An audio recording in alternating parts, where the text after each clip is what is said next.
Bom dia, muita paz a todos.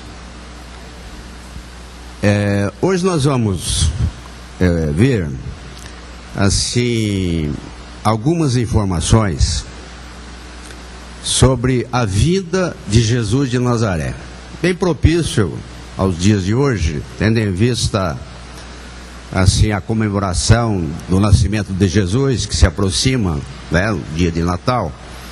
Então nós reunimos algumas coisas aqui para falar sobre Jesus de Nazaré.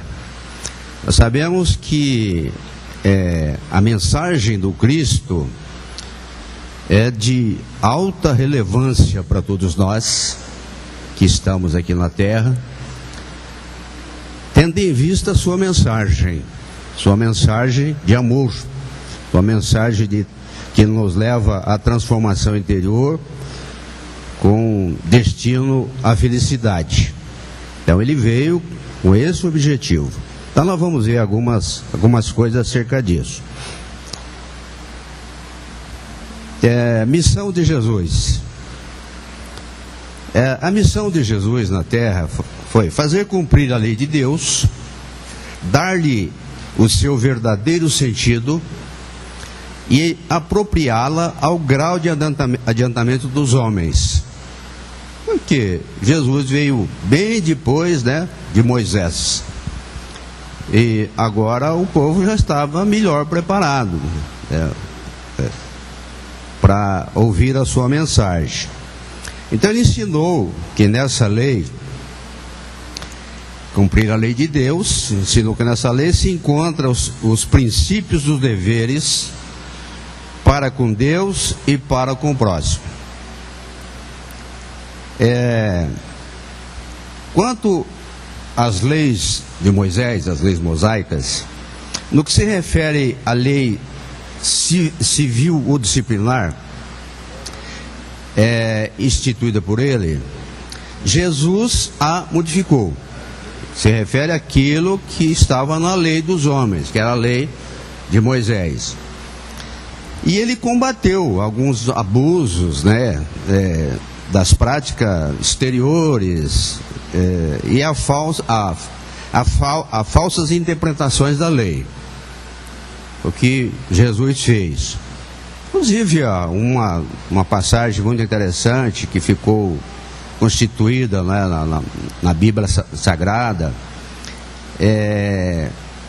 do olho por olho, dente por dente. Jesus fez uma modificação mostrando, de uma maneira diferente isso, dizendo que era preciso amar até o inimigo.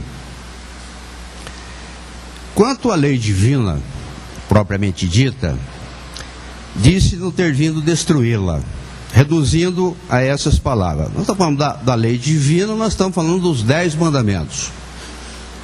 Nós sabemos que se passou com Moisés, foi duas condições distintas. A lei civil, que nós já falamos aqui, ou civil, e a lei de Deus. Então, quanto à lei de Deus, que são os 10 mandamentos, Jesus simplesmente, ela ficou intocável. Ele não modificou absolutamente. E a reduziu em amar a Deus sobre todas as coisas e ao próximo a si mesmo. Quer dizer, os ensinamentos dos 10 mandamentos. Dizendo até que aí estava a lei e os profetas. Tudo aquilo que os profetas haviam ensinado na antiguidade, inclusive Moisés, estava contido nessa lei, de amar a Deus e ao próximo. Pregação de Jesus. Quando é que Jesus começou a pregar na terra a Boa Nova? Ele contava com mais ou menos 30 anos de idade. Compreende a sua vida pública um pouco mais de 3 anos. Então ele ficou durante 3 anos vivendo as pregações dele, a vida pública dele. Regiões da sua pregação: Velha Palestina, Israel, Velha Palestina, Galiléia, Nazaré, as cercanias do lago de Genezaré e as cidades por ele banhadas. Principalmente Cafarnaum, centro de suas atividades messiânicas. É onde Jesus fez as suas pregações. Mar da Galileia, Magdala, Caná, Nazaré, Betânia. Cada situação dessa registra, né, cada cidade dessa, cada região dessa, registra atos espetaculares do Senhor Jesus. Nós não vamos entrar em detalhe aqui, mas são situações que ele apresentou ali, de pregação, incríveis, né? Jesus adentrou no templo de Jerusalém pelo menos 4 vezes. E essas vezes foram marcantes, sendo que 3 delas foram num período de Páscoa. Só a primeira vez que Jesus esteve ali, juntamente com Maria, né, sua mãe, e José, que ele tinha 8 dias de vida. Então essa não foi no templo, realmente. Então a primeira vez contava com apenas 8 dias de nascido. Foi conduzido por Maria e José e apresentado por Simeão no templo.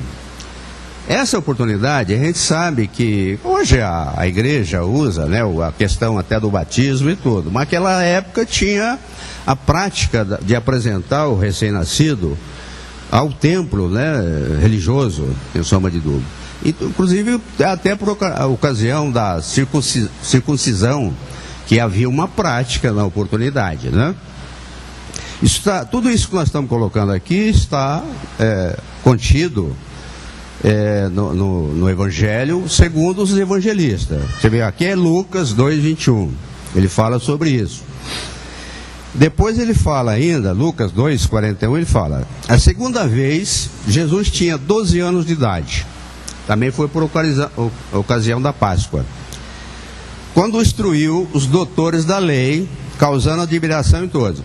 Essa passagem é muito interessante porque havia na época, né, o costume ali do povo, né, de realmente visitar Jerusalém por ocasião da Páscoa.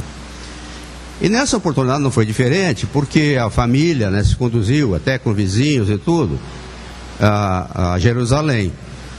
E ali crianças, né, de uma forma geral, então eles se dispersavam ali, inclusive na caravana, aquela questão toda. E nessa ocasião Jesus se perdeu.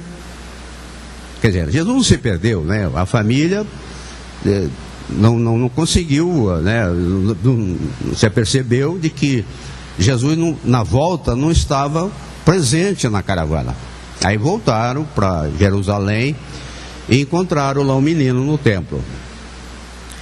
Essa passagem do templo é muito interessante, porque Jesus, ele deixou os doutores ali da lei realmente estupefatos, né, pela condição dele, de uma criança de 12 anos, dizer o que ele disse ali, né, mostrando inclusive coisas dos anúncios da própria Escritura, ali falado por Jesus de Nazaré, com 12 anos de idade.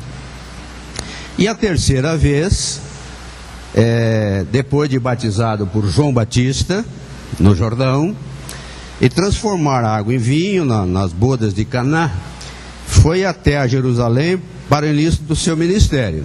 Nós sabemos que tem uma história toda ali, né, que quando Jesus esteve no templo, que passaram até, né, que ele era um dos Messias, né, interessante que quando passaram um texto para ele, né, tinha o direito, o pessoal que tinha esse título ali, de fazer a pregação. E quando passaram um texto para ele, ele não usou o texto, absolutamente. Ele simplesmente contrariou os princípios ali do templo, quer dizer, dizendo aquilo que era dele mesmo, né, mas mostrando os ensinamentos para o povo, ou para aqueles que estavam presentes ali. Fala que Jesus purificou o templo, e ministrou mensagens, mas não realizou nenhum sinal. Está em João 2,13. É interessante essa questão de purificar o templo ou não, inclusive a questão lá que conta o Evangelho de que Jesus realmente expulsou lá os vendilhões do templo, aquele pessoal que estava vendendo, estava comercializando objetos e tudo, ou animais ali no templo, e Jesus usou de uma chibata, de um chicote.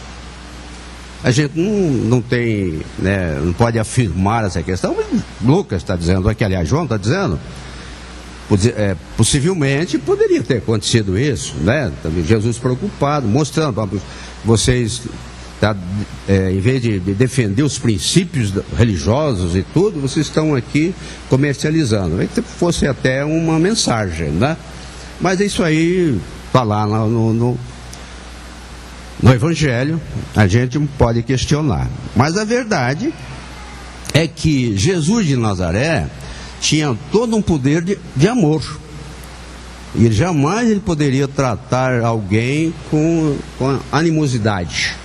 A gente tem que analisar isso. Como é que ele poderia ter tratado alguém com chibata e essas coisas todas, não? E ele pregava o amor. A quarta vez que Jesus esteve no templo, no fim do seu ministério, foi durante a Páscoa também. Nessa ocasião que realmente Jesus foi crucificado ali, morto e ressuscitado no terceiro dia, como fala aqui as Escrituras. Jesus deixou informações suficientes quanto aos objetivos da sua vinda. Olha só a colocação desses evangelistas aqui. Conforme João, no capítulo 4, 25 e 26, declara-se o Messias esperado pelo povo judeu. Era ele mesmo, o chamado Cristo.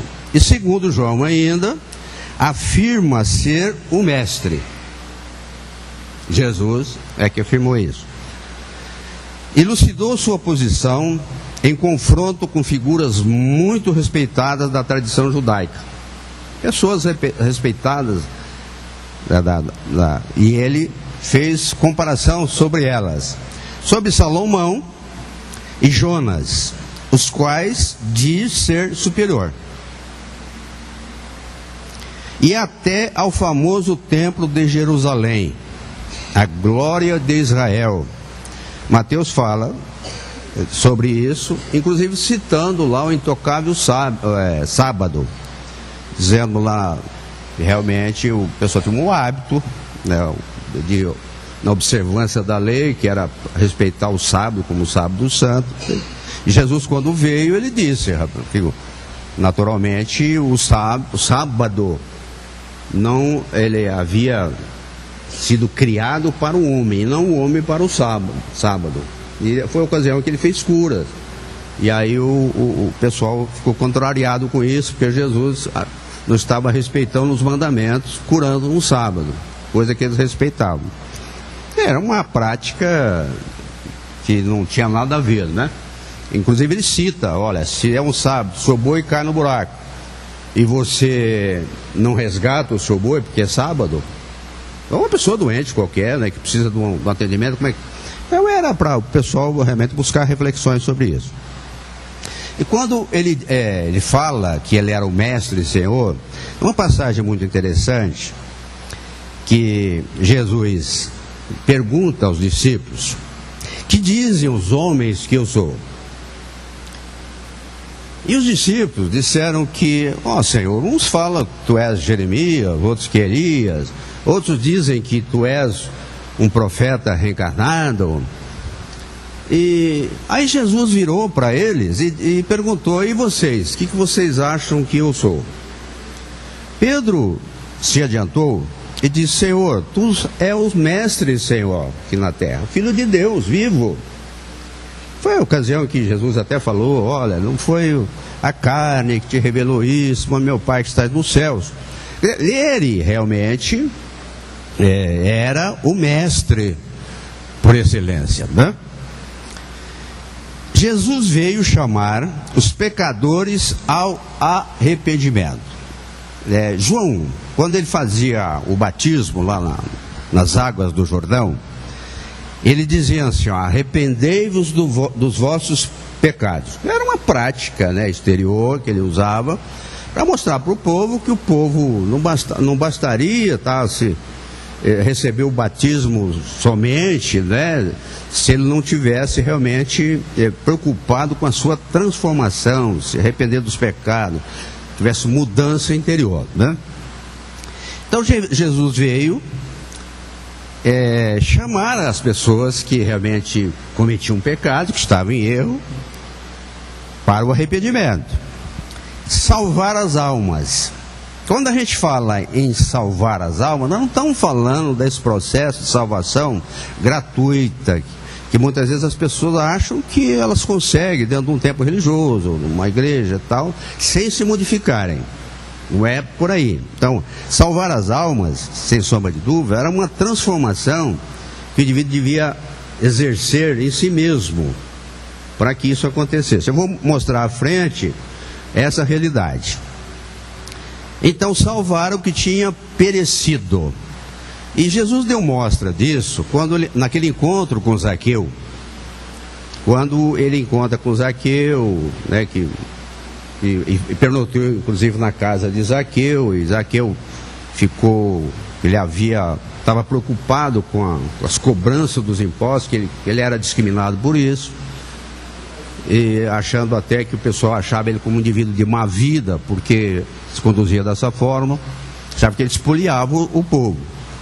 Mas ele trabalhava em função, né, da questão da época, né? E quando ele encontra com Jesus, e ele sentiu paz, né, na presença do Mestre, ele propôs que ele daria uma parte de tudo aquilo, a metade do que ele tinha aos pobres, e também pagaria 4 vezes mais daqueles que ele tinha prejudicado. Aí Jesus falou: olha, a salvação entrou nesta casa, porque o senhor era um pecador. Agora ele passou a vivenciar um arrependimento, mostrando que realmente os valores materiais não eram tão representativos quanto realmente os valores intrínsecos da própria alma, da transformação. Para servir e dar vida pela redenção de muitos, quer dizer, a mudança, a transformação de muitos.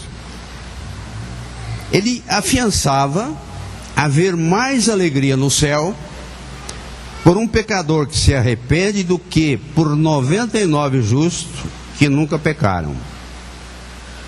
Isso é interessante, porque ele conta até a parábola do filho pródigo nessa questão, quando ele faz essa referência. O qual era morto e reviveu, tinha se perdido e achou-se. Nessa parábola, nesse conto, esse filho pródigo tinha um irmão. O irmão estava bem com o pai, cumpria as obrigações lá da casa, cumpria os deveres que o pai desejava dele, estava perfeitamente bem ali com o pai, era um indivíduo justo no seu trabalho. E quando o pai recebe esse indivíduo, a passagem do filho pródigo todos nós conhecemos, né? Ele saiu, gastou toda a fortuna que o pai havia dado para ele, que ele pediu para o pai que repartisse os bens, e na oportunidade ele perdeu tudo.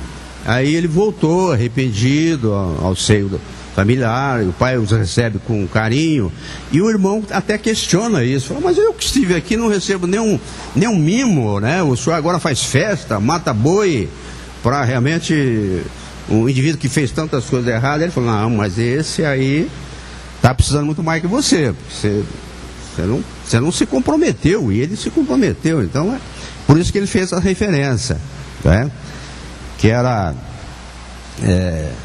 que o céu ficava muito mais alegre com aquele que se arrepende do que com os justos, que já estão realmente conduzindo dentro dos propósitos do bem. Jesus não veio para tirar os pecados ou os sofrimentos do mundo, curar doenças, como muitas pessoas até hoje acham que Jesus veio para isso. Veio tirar os pecados do mundo, basta receber Jesus no coração, está resolvido o meu problema. E não é por aí. Ele veio nos ensinar como livrar das doenças e do sofrimento.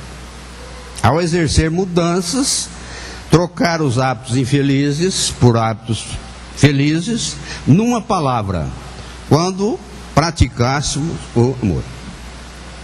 Essa é a chave. Então, necessariamente, a doença estava por conta do indivíduo que havia se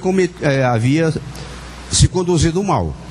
Ela havia cometido pecados. Estava doente da alma e do corpo da alma. E aí ele não veio para isso. Ele curou, naturalmente, mostrando a sua excelência de mestre que ele era, do Filho de Deus que era na terra, mas não era o propósito de Jesus realmente curar corpos, mas sim curar almas através da informação. Ensinou que poderíamos ser felizes ao identificar o reino dos céus dentro de nós. Olha aqui que a gente vive, é muito interessante essa consideração, porque o reino dos céus está dentro de vós, falava Jesus.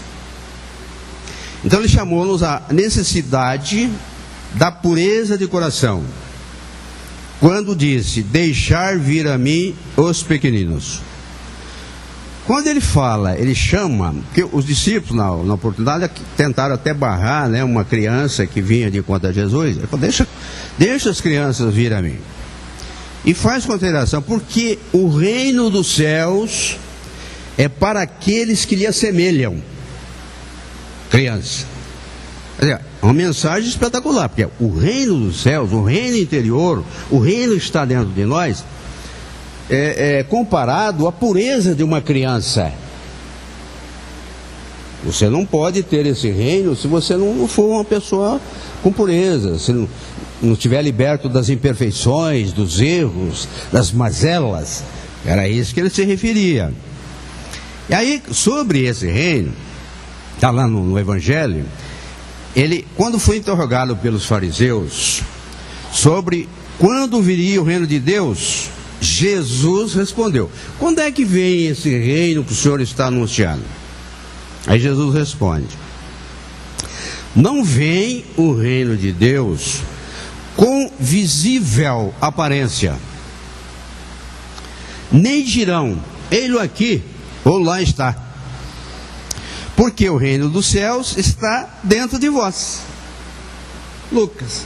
Então vejam como Jesus foi taxativo em mostrar isso para nós. O reino de Deus está dentro de nós através da nossa transformação interior, da nossa melhora, da nossa pureza de coração. Não adianta você buscar o reino dos céus lá no futuro, no possível céu. Não é isso, não vai existir isso. E nunca existiu. O que se passa é assim, é o seu estado de ser, o seu estado de alma. Você pode ser feliz onde quer que você esteja. E você leva isso para a posteridade quando você for feliz aqui na terra e providenciar para que o seu estado seja feliz. Na sua transformação, na sua melhora. E isso é tão verdade que os espíritos fizeram consideração sobre isso quando Kardec perguntou na questão 1011 do Livro dos Espíritos se existia um lugar circunscrito, localizado no universo, que estava destinado apenas aos gozos dos espíritos, de acordo com seus méritos. Olha, o indivíduo, de acordo com aquilo que ele realizou aqui na Terra, existe, vai ter um local esperando ele, tudo aquilo que ele fez, quantas vezes ele foi no templo espírita, aí está perguntando, quantas vezes ele lutou para se melhorar. Vai existir um local lá? Resposta. Os espíritos respondem: as penas e os gozos são inerentes ao grau de perfeição do espírito. Está de acordo com o grau de perfeição. Quanto mais ele lutou para ser perfeito, é o gozo que ele vai receber. Cada um traz em si mesmo o princípio de sua própria felicidade ou infelicidade. Aqui que está a chave da questão. Cada um traz em si mesmo o princípio da sua própria felicidade ou infelicidade. Certa feita, uma senhora perguntou aqui para nós, numa ocasião do atendimento fraterno, como é que estava o marido dela que havia falecido há 3 anos. O senhor pode me falar um pouquinho do meu marido? Como é que ele está? Como se nós tivéssemos ali uma bola de cristal, né, para responder para ela. Mas eu simplesmente perguntei para ela como era o marido dela quando estava aqui na terra. O meu marido era uma pessoa boníssima, carinhosa, amorosa. Eu perdi uma asa quando ele se foi. Eu falei, o seu marido está muito bem. O seu marido está bem. Por que estava bem? Natural, que o indivíduo que já estava providenciando uma conduta exemplar aqui na terra, já estava fazendo coisas boas, o bem, estaria bem, sem sombra de dúvida. Levou um pouco da felicidade que ele tinha aqui na terra e ia continuar, obviamente, com essa felicidade, aprimorando isso onde quer que estivesse. Então é assim. E como eles, resposta dos espíritos, e como eles estão por toda parte, os espíritas, que somos todos nós, as almas dos homens que deixaram a terra, e como eles estão por toda parte, nenhum lugar circunscrito ou fechado se destina a uns ou a outros. O universo, nós estamos por todo o universo, de uma maneira geral, não tem localização. Então nós estaremos onde? Ou aonde? De acordo com o nosso estado de ser. São as dimensões que nós vamos estar. Não veio exercer qualquer tipo de poder material, Jesus. Acumular posses, exercer atividades de mando, como julgou Judas. Equivocando-se, pensando que Jesus tomaria o poder material na hora que bem desejaria. Era o que Judas pensava, né? Que Jesus ia tomar o poder material da oportunidade, da época. E Judas, por esse motivo, quis antecipá-lo, poder, quando entregou o mestre aos romanos. Então veja que realmente Judas não era uma pessoa ruim, era um discípulo de Jesus. Ele quis antecipar isso, desejando que o mestre assumisse a posição de mando, de poder. Jesus deixou patente: os que se acham sãos não necessitam de médico, mas os que estão enfermos. E é verdade, que aqueles que realmente estão bem, tudo tranquilo, não está precisando de nada, não precisa de médico, né? Ou que estão bem, perfeitamente da alma, estão bem conduzidos. Mas aqueles que estão doentes da alma, que precisam da informação para se modificarem, né, para sair do sofrimento, Ele trazia a missão de esclarecer o povo hebreu no tocantes às realidades espirituais, visto esse povo estar mais ou menos preparado em virtude da funda crença monoteísta. Aqui é uma referência do Evangelho de que era aquele povo, né, os hebreus, aquele povo lá da escravidão do Egito, naturalmente, quando Cristo, Moisés teve esse trabalho todo de levar para eles a ideia de um Deus único. Esse povo estava mais ou menos preparado, assim, os hebreus, para receber a mensagem, mais ou menos. E é interessante que essa mensagem, ela se firmou ali, realmente através desse povo, que se encarregou de levar essa mensagem ao mundo inteiro. Daí afirmar o Cristo que foram enviados somente as ovelhas que perecem na casa de Israel, que são lá aqueles que estavam em prisão. Contudo, deixou manifesto que mais tarde o Evangelho seria difundido pela terra inteira. Aí foi o que aconteceu. coisa que aconteceu. A mensagem do Cristo espetacular, que se firmou depois na terra inteira. Utilizou-se na sua pregação o apelo combinado à razão e ao sentimento, por meio de parábolas ilustrativas das verdades morais. É aquilo que é capaz de fixar o tipo de ensinamento. É o que o Cristo fazia. Por exemplo, quando um indivíduo vem para fazer uma palestra e ele cita, né, ele conta uma passagem qualquer, uma historiazinha, e aquela história tem o poder de fixar os seus ensinamentos. Eu, certa feita, até fui numa cidade próxima aqui, eu tinha feito uma palestra, e depois, quando eu cheguei lá, a pessoa me perguntou da historinha que eu tinha contado há não sei quantos atrás. É o senhor que contou aquela historinha, assim, porque ele tinha fixado, através da história, os ensinamentos, né? Mas é o que o Cristo fazia, realmente. Exemplos dos seus ensinamentos, das parábolas. Parábola dos trabalhadores da última hora. Ele contava a parábola e mostrava, através dela, a necessidade da transformação interior, da mudança.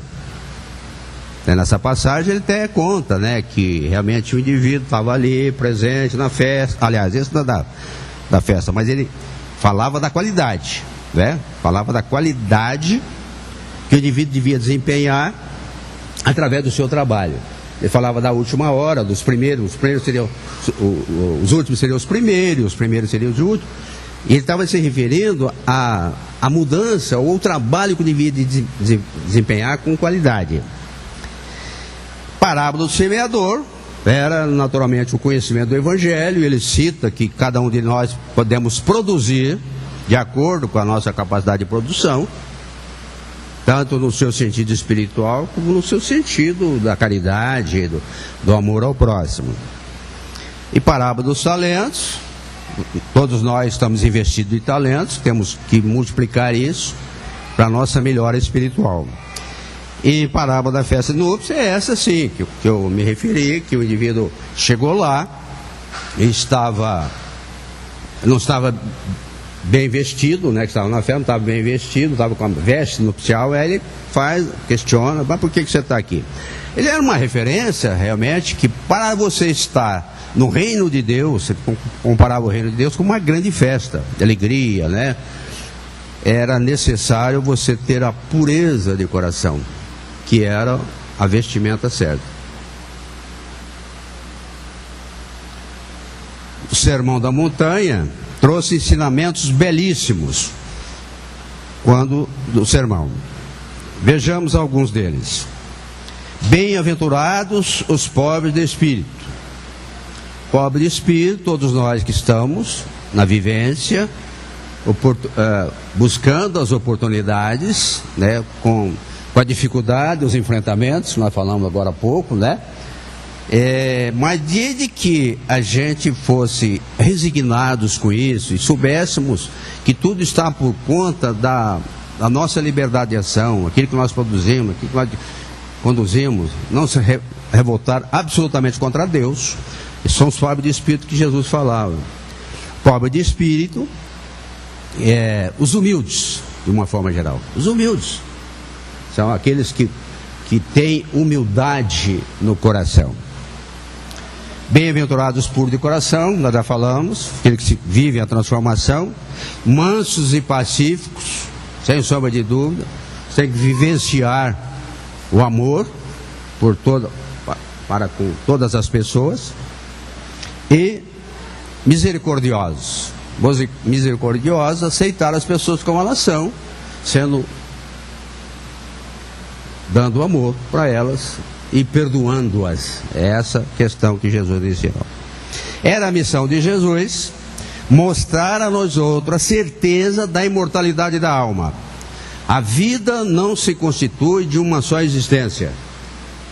Só chegaremos ao destino a que que Deus nos reserva, que é a perfeição, através de sucessivas existências da alma, que é a reencarnação, e também mostrando essa imortalidade. Você não morre aqui, você continua.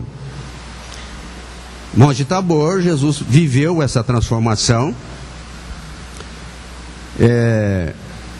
quando ele encontra com Moisés e Elias, que já eram desencarnados. Ele vive uma transfiguração, os discípulos vêm e depois perguntam para ele: Senhor, agora é preciso que façamos uma cabana para ti, uma para Moisés e outra para Elias. O fato foi tão real que eles achavam que eles iam ficar presentes aqui na terra.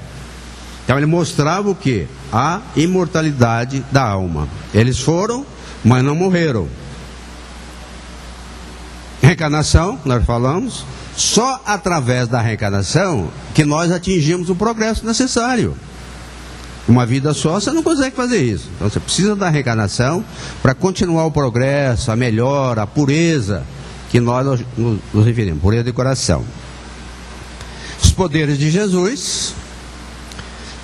De onde o Cristo retirava a autoridade com que falava e atuava, ao ponto de tanto escandalizar os judeus? Como é que ele tirava esse poder? Resposta: provinha da sua elevada posição espiritual. Deu mostra de seus poderes quando das curas que promovia, resultado da espetacular manifestação de suas faculdades espirituais elevadíssimas. Era um mestre por excelência, era um espírito puro na terra. O Evangelho relata mais ou menos 52 episódios de curas e fatos milagrosos de Jesus. Eu vou citar algum deles aqui. Cura do menino possesso, pesca milagrosa, transformação da água em vinho, previu a negação de Pedro, quando o calo, cantata, previu isso. Transfiguração no Monte Tabor, que nós já referimos. Andou sobre as águas dos mares. Ressurreição de Lázaro. Cura da mulher que tocou as suas vestes. Cura da sogra de Pedro. Cura da orelha de Malco. Cura do empregado do centurião, soldado. Ressurreição de Lázaro. Já falei? Já. Ressurreição de Lázaro. Curas de paralíticos e cegos, etc. Jesus curava todos que o procurassem. Não havia nas curas qualquer privilégio. Jesus associava as curas à fé que impregnava a mente dos favorecidos. Necessariamente ele tinha que ter investido da fé e da confiança naquele que ia curar, ao estado de receptividade do doente gerado pela confiança no poder superior. Na ausência de tal estado, não haveria cura. Não se pode dar a quem não quer receber. O indivíduo se coloca com fé para receber alguma coisa, ele pode receber, sem sombra de dúvida. Como a gente tem visto aqui nos passes, né? A transformação, a melhora dos indivíduos. Mas o indivíduo precisa crer naquilo. Você está investido daquele poder de fé. É o que Jesus fazia. Agora, veja que isso é tão verdade, porque na oportunidade, como hoje e tudo, as pessoas eram devedoras. Mas quando elas se movimentavam num poder tão grande de fé, Jesus a curava, na verdade. E ele falava: a tua fé te curou. Mas ele fazia a consideração: ó, vai e não peques mais. Não peques mais. Porque era realmente o pecado que fazia com que aquela pessoa estivesse enferma. Então, em conclusão, para nós terminarmos, como vimos, Jesus não veio para lavar os pecados do mundo, e sim trazer o roteiro para sermos felizes. Roteiro. A felicidade está por nossa conta.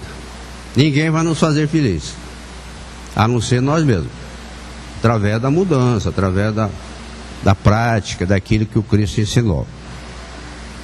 Na questão 625 do Livro dos Espíritos, também Kardec fez essa pergunta: qual tipo mais perfeito que Deus ofereceu ao homem para servir de guia e modelo?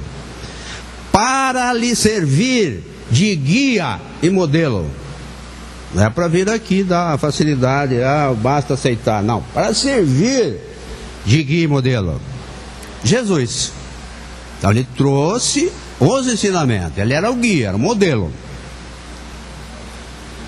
Jesus declarou repetidamente que nenhum espírito da terra chegaria a Deus se não renovasse a mente segundo as normas evangélicas. Eu sou o caminho, a verdade e a vida. Ninguém vem ao Pai senão por mim. Então precisava não é aceitar somente. Nós precisávamos vivenciar aquilo que ele ensinou. E o Pai é vivenciar, é se transformar, é viver os mandamentos. É aquilo que ele ensinou. Eu que sou a luz, vim ao mundo para que todo que crê em mim não fique em trevas. E ninguém vai ao Pai senão por mim. Crer em Jesus não é aceitação somente. Crer em Jesus é crer e praticar. Colocar em prática aquilo que ele ensinou. Vem, segue-me, Jesus Cristo. Que Deus nos abençoe, nos proteja e nos dê muita luz nos nossos caminhos, para nós acharmos esse caminho certo, para a nossa transformação, para sermos felizes no futuro. Muito obrigado a todos, um bom dia.